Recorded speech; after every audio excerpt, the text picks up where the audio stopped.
Hi, welcome back to the channel. If you're new here, I have no idea what I'm doing. I'm a videographer of sorts, interested in podcasting, and I'm figuring it out. But yeah, this video is supposed to compare the Zoom H6 to the RE20 and kind of frames it in the question of, do you really need a dynamic microphone to record audio, and more specifically to record audio in a room that has zero acoustic treatment? So if you're listening with headphones, you might be able to hear reflections even on the RE20, and I'm assuming very much so in the Zoom H6 capsule. And as you can probably hear outside, there's a lot of construction outside my place.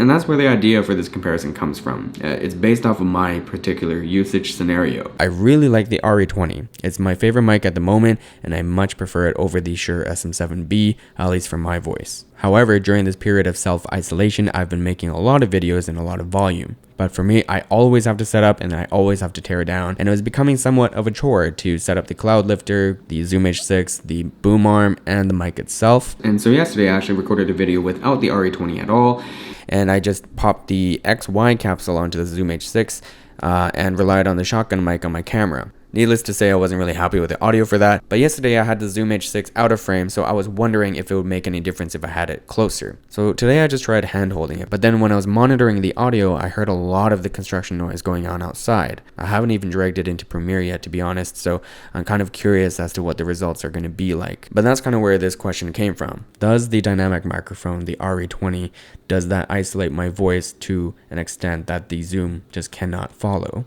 And then there are the other questions like audio quality, self-noise, and the vocal characteristics and whatnot. And the reason I'm holding the Zoom H6 like this is to reflect my specific usage scenario. I just wanted something that's grab and go, something that doesn't require much setup, because I have cats that are a little bit crazy, a little bit curious about too many things. But yeah, let's observe how much sound, construction sound, is being rejected by both mics.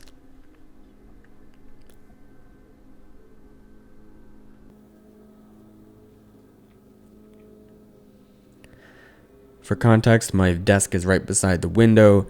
The window is closed right now.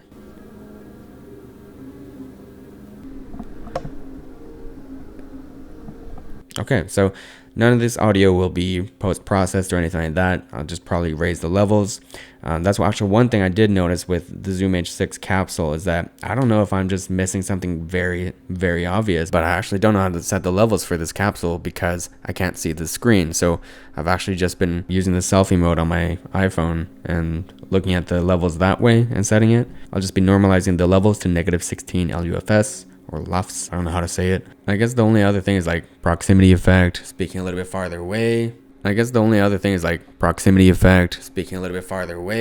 Plosives, PPP, PPP. Throw the windscreen on, PPP. So yeah, clearly not a comprehensive test by any means. I'm just hoping to provide a raw sample of the audio of both recording simultaneously, and you compare yourselves between the audio qualities of both. Honestly, the main thing I'm curious about is the isolation of my voice and seeing how much background noise it picks up. But yeah, hopefully this helps. Maybe next time I'll actually plan a video out and compare traits between the two. Today was just on a whim and something I noticed from my particular usage scenario. And yeah, hopefully that helps though. Have a wonderful day. Bye. Stay safe.